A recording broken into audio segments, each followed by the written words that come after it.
শীতের মধ্যে কাঁপাকাঁপি করতে করতে মেয়ের জন্মদিনে কি করলাম বা ওর মন রাখার জন্য কিভাবে ওর জন্মদিনটা পালন করলাম সেটাই থাকছে আজকের ব্লগে।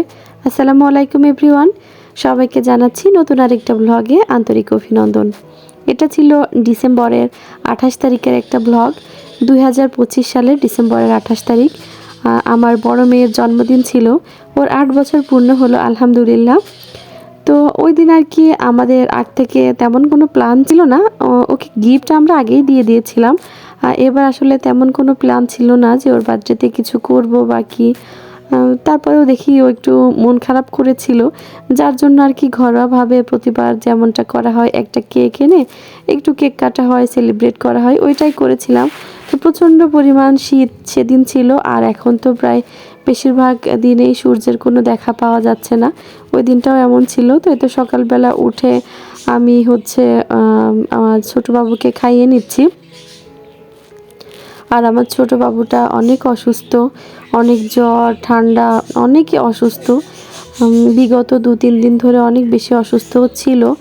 আজকে আলহামদুলিল্লাহ একটু সুস্থ হয়েছে। তো এই তো আর ওই দিন এটা কিন্তু সকাল 11টার সময়ের একটা ভিডিও ক্লিপস ছিল। তো সূর্যের কোনো দেখা ছিল না, আর অধিক পরিমাণে কুয়াশা ছিল।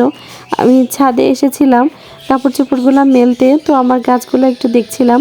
আগের বাসায় থাকতে আমার গাছগুলো মাশাআল্লাহ কত সুন্দর ছিল, কিন্তু এই বাসাতে আসার পর আমার অনেকগুলা গাছ মারা গেছে। আর যেগুলো আছে সেগুলোর গ্রোথও খুব একটা বেশি ভালো না। আসলে শীতের সময় মনে হয় গাছগাছালির গ্রোথও অনেকটা কম হয়ে যায়। তো এবার ঠিক করেছি আর কি যতদিন পর্যন্ত না নিজের একটা বাসা হবে ততদিন পর্যন্ত আর কি ভাড়া বাসায় থাকাকালীন সময় আর গাছপালা কোনো কিছু লাগাবো না। কারণ বাসা চেঞ্জ করার সময় ওগুলো তো নষ্ট হয়ই হয়, সেই সাথে দেখা যাচ্ছে একটা পরিবেশগত বিষয়ও আছে। আগের বাসায় বারান্দাতে রাখতাম, তো ওইখানে মোটামুটি আর কি ওরা একদম সেট হয়ে গিয়েছিল, ওদের গ্রোথটা বেশ মাশাআল্লাহ অনেক ভালো ছিল। তো এইখানে আনার পর যেহেতু বারান্দা নাই, প্রথমে রেখেছিলাম সিঁড়িতে, তো সেখান থেকে আবার ছাদে, ছাদ থেকে সিঁড়ি, সিঁড়ি থেকে ছাদ, এই করতে করতে আমার অনেক গাছ নষ্ট হয়ে গেছে। আর এই তো এটা হচ্ছে 1 সপ্তাহের আগের একটা ভিডিও ক্লিপস। এটা আমার মেয়ের বার্থডে গিফট ছিল। এটা হচ্ছে একটা কালার বক্স, তো ও এটা নিজেই পছন্দ করে নিয়েছে। তো সেটা যেদিন নিয়ে এসেছিলাম ওই দিন ও আনবক্সিং করছিল, তাই ভাবলাম একটু ভিডিও করে রাখি। ও অনেক খুশি ছিল, এটা সে অনেক বেশি পছন্দ করেছে, যেহেতু ও আঁকাআঁকি করতে পছন্দ করে। তো আপনাদের বাবুরা যারা একটু আঁকাআঁকির প্রতি শখ আছে তারা চাইলে কিন্তু এটা ওদেরকে গিফট করতে পারেন, ওরা অনেক বেশি খুশি হবে। তো এটা সম্ভবত 145 পিসের একটা কালার কম্বো। তো এখানে জল রং, তারপর হচ্ছে মার্কার, এরপর কাঠের যে রং পেন্সিলগুলো হয়, সেই সাথে হচ্ছে শার্পনার, ইরেজার, সব কিছুই আছে। সেই সাথে একটা ছবি আঁকার জন্য খাতাও গিফট করেছিল।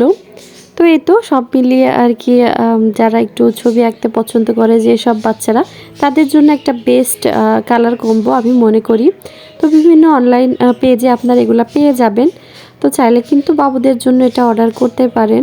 আর এই তো বিরিয়ানি রান্না করেছিলাম, আমার মেয়ের পছন্দের বিরিয়ানি। তো একটু বেশি করে রান্না করেছিলাম, আশেপাশে যে প্রতিবেশী আছে সবাইকে দেওয়ার উদ্দেশ্যে একটু বেশি করে রান্না করেছিলাম। একদম সন্ধ্যাবেলায় রান্নাটা করে নিয়েছিলাম যাতে করে গরম গরম সবাই খেতে পারে। এরপর এই তো রাতে ওর বাবা একটা কেক নিয়ে এসেছিল। আসলে আমরা যেখানে আছি এখানে আর কি কোনো কিছুই এত বেশি ভালো পাওয়া যায় না। তো সব দোকান ঘোরার পর এই কেকটা একটু পেয়েছিল আর কি, একটু চলে আর কি। তাছাড়া ওইভাবে আর কি আগে থেকে যদি অর্ডার দেওয়া হতো তাইলে হয়তো বা পাওয়া গেলেও যেতে পারতো, কিন্তু ইনস্ট্যান্ট আর কি এর থেকে বেশি ভালো কেক এখানে পাওয়া যায়নি। তারপরেই তো 2-1টা বেলুন ফুলিয়ে আর কি আমরা 4 জন মিলে কেক কাটছিলাম। তো এখানে একটা বিষয় আমার অনেক বেশি ভালো লেগেছে, মাশাআল্লাহ মাশাআল্লাহ। আমরা এই বিগত 8 বছর ধরে, মানে এই বছরটা বাদে বিগত 7 বছর কেক কেটেছি। তখন আমরা 3 জন ছিলাম, এখন আলহামদুলিল্লাহ আমরা 4 জন। তো এই বিষয়টা আমার কাছে অনেক বেশি ভালো লাগছিল। আর এই তো আমরা কেক কাটছিলাম দেখে বাবুও তাকিয়েছিল, যদিও ওকে এখন এই কেকগুলো দেওয়া একদমই উচিত না, কিন্তু তারপরেও এমনভাবে তাকিয়ে থাকে, এখন ওর সামনে কোনো খাবারই আমরা খেতে পারি না, এমনভাবে তাকিয়ে থাকে যে দেখে অনেক খারাপ লাগে, না চাইতেও একটু হলেও দিতে হয়। আর এই যে এই কেকটা কাটছে এটা হচ্ছে ওর নিশা মায়ের কাছ থেকে, অর্থাৎ আমার ছোট বোনের কাছ থেকে ও সারপ্রাইজ পেয়েছে। তো এটা ছিল ওর বার্থডের পরের দিন। হঠাৎ করে হচ্ছে আমার ছোট বোন ওর জন্য এই কেকটা নিয়ে এসে হচ্ছে ওকে সারপ্রাইজ দিয়েছে। তো এই কেকটা ও অনেক বেশি পছন্দ করেছে, ওর পছন্দের এলসা বার্থডে কেক 2 টিয়ার। তো এই কেকটা খেতে অনেক মজা ছিল। ও কিন্তু ঢাকা থেকে এই কেকটা ওর জন্য নিয়ে আসছিল। আনার সময় অনেক কষ্ট হয়েছে, অনেক সেফলি হচ্ছে আনতে হয়েছে ঢাকা থেকে কুমিল্লা পর্যন্ত, মানে হচ্ছে রাস্তাও এত খারাপ ছিল। তো ওকে সারপ্রাইজ দিবে দেখে ও অনেক কষ্টে কেকটা সেভ করে এনেছিল। তো এইভাবে আর কি আমার মেয়ে মজা করে তার বার্থডেটা সেলিব্রেট করেছিল।